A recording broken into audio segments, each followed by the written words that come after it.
Hi folks, just finished this pedalboard build a couple days ago. Thought I'd make a quick video to show it off and demo some of the pedals I've been using. Just the bass with no effects. Warwick 5-string thumb neck through.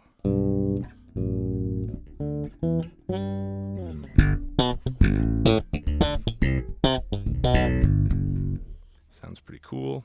So the last pedal I always use in anything I'll be putting together is this Sans amp here. That's got the DI going to the house, so whatever else I'm using, I've got to send the sound guy that signal. So let's hear it.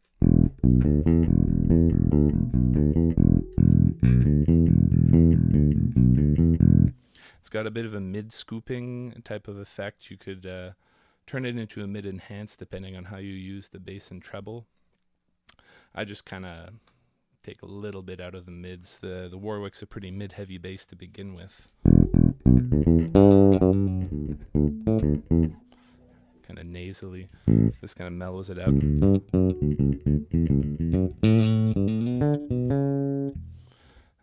You can also set it for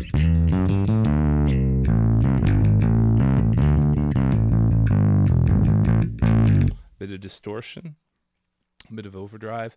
The third preset, I haven't really put anything in there yet. I'll probably use it for stand-up if I have stand-up gigs. Tuner, everybody knows what a tuner is. Looks like we're doing pretty good. Good enough. Compressor's been really nice. I used to have a not quite as nice Ashdown compressor, a dual band. Didn't really do all that good a job. Not very tweakable. So this Empress is really nice. I'm running it at 18 volts, bit more headroom, really tweakable. The LED display at the top is really useful to hone in on the settings. Hard to do it with just listening, so having a visual guide really helps for that.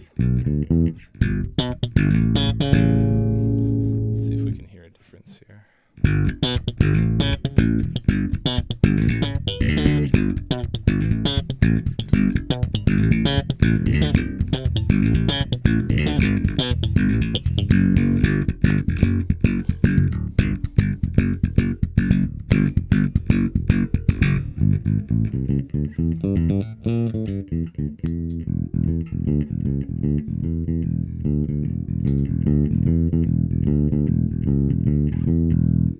Add some definition, a little tightness.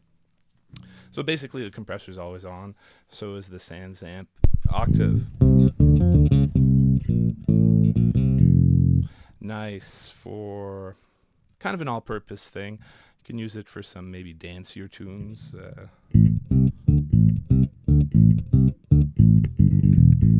Or some kind of like a synth.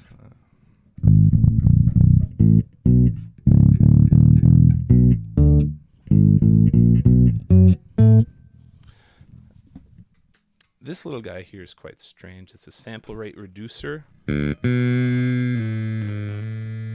I've been wanting to do some chiptune projects, some like old video game sounding stuff. So I figured, I looked around for some sample rate reducers. A lot of them are quite expensive. This one is really cheap. Those little Moore pedals are pretty neat. Not very expensive. Sound pretty good. Anyway, so the sample rate, I'll probably make a separate video about how those work. Kind of break up the sound a bit, make it sound a little bit more 8-bit. Like a crackling PC speaker or a crackling 8-bit computer sound.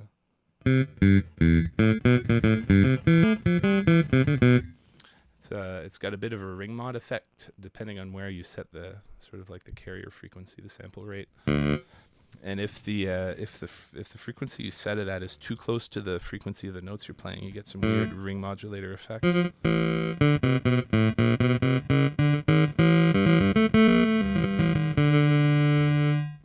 Whoops. So it's a little better to set it off.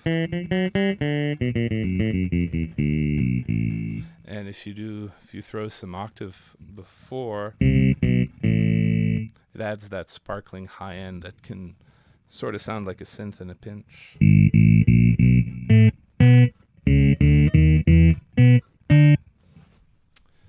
So that's the first pedal board. All right, so this second pedal board here is sort of optional.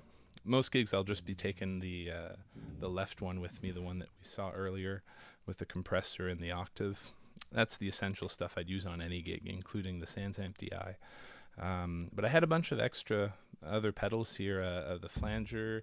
These two Boss pedals were the first I ever got, but I've hardly ever used them.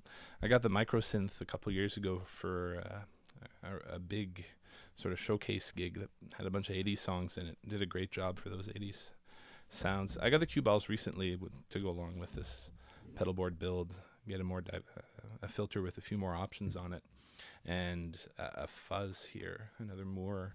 Those tiny little pedals are the only ones that would fit. That's the only thing I had room left for. So this is the really interesting part of this pedal board build here, is how I've connected these two separate pedal boards together. So I made a bunch of cables here with bought some cabling and connectors, ran them under the board and to these two stereo jacks at the end there, the red and the blue. So those two cables go out to this secondary pedal board and patch some of them in before and between others. So for example, these three sort of filtering, voicing, and pitch pedals, I'm putting those before the compressor. So when you patch these in, that blue cable, the blue cable at the end there sends the signal that should be going from here to the compressor, but it sends it off to the other board first, then back into the compressor. And same thing between the last pedal in here and the SansAmp. I'll be wanting to put the modulation effects at the very end of the chain, but still before the DI. So I wired them into a switch here as well, so I can turn the whole second board off and on, which might be nice if you got to click several on and off. So let's just put something random on here. Right.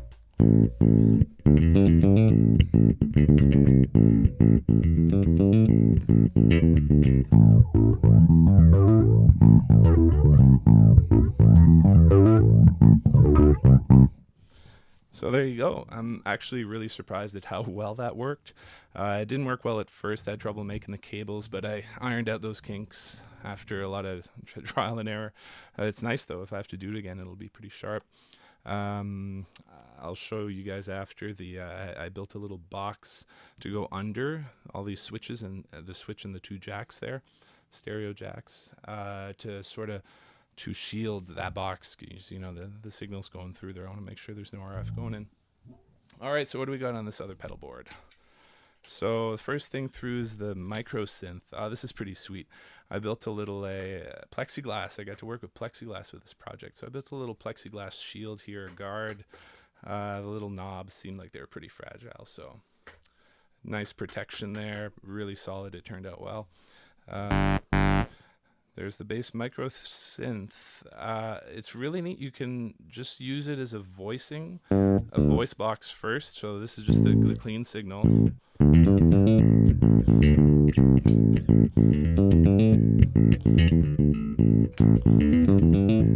There you go. You can drive it a little bit.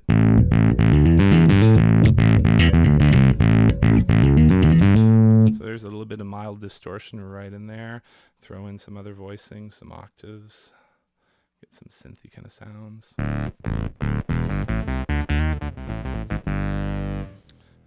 Throw in some square wave for some fuzz.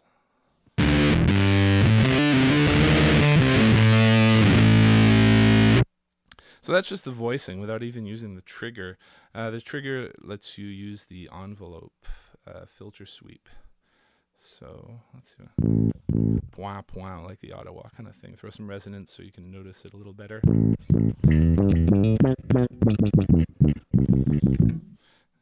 Those kind of effects you can do. Let's do the reverse. Ew, ow. there's a lot of diversity of what you can make out of this.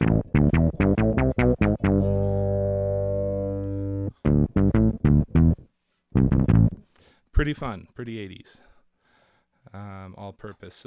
So that's just to make the voicing of whatever tone I'm trying to do. I got the harmonist was one of those first pedals I ever got. I didn't know. So, you know, I've been playing for a little while, and I'm looking in catalogs. Oh, that looks really cool, and hardly ever used it. But it's pretty wild chorus. If you set the two voices, it's got two independent pitch settings, so you can do octave below all the way up to octave above, going through intervals. So you got to select the key if you're doing intervals other than, I guess, eighths and fifths. That might make a difference. Pick a key, but if the center, if you set it in the center, it's just a mild detune, so it gives a pretty thick chorus. You could dial it back if you turn the voicings down a bit. Let's see.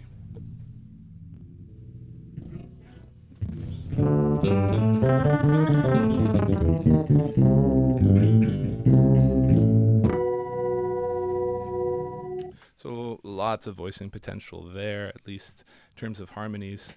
This cue balls is just crazy. It's really weird. All the controls kind of affect each other.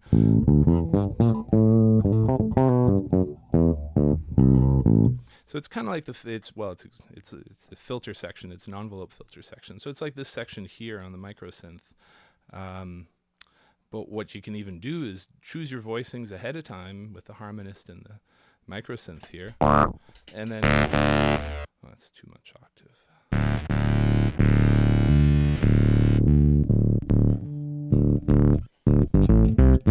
So a little bit so there's your voicing, and then you don't need to use the filter from the micro synth. You can use the filter from here.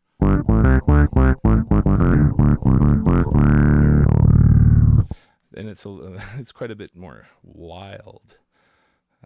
Some settings don't.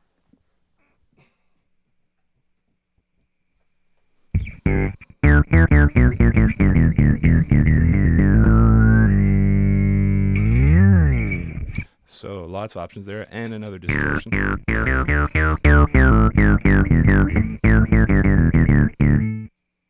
Oops.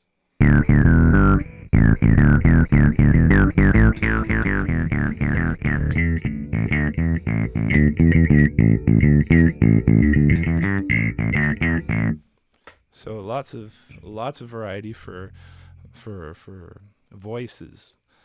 Lots of options. It's very useful for this kind of bit tune kind of project I've been wanting to work on. There's quite a variety in tones in there. this Moore fuzz is wild.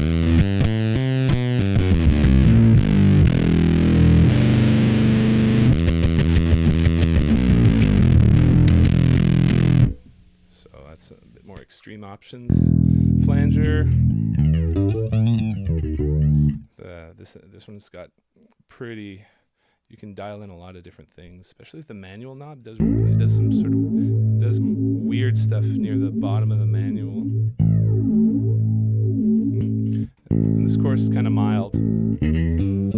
Some Allison chains.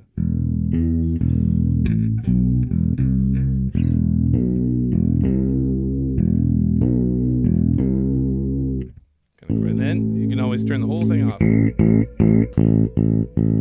I'm really surprised at how well that switch works.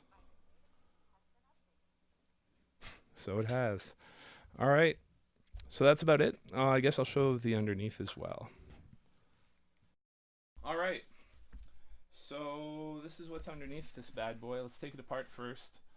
The jacks are locking. It's pretty sweet. It's not going to come apart. And I'll take the input jack out. All right, so there you go. Separated. Pretty tight connections underneath. This is the fun part. This little box down here, the plexiglass, hides all the connectors for the switch and the jacks. The shielding worked out great. Very, very fun. Very happy with this job. The other one's just as tight at the back. You know, everything's snug. Oh yeah, the cue balls has a jack for an expression pedal, so I put some slack here. It's very easy to get access to it. So if that ever comes up, I've got a wah-wah. All right, well, thanks for tuning in.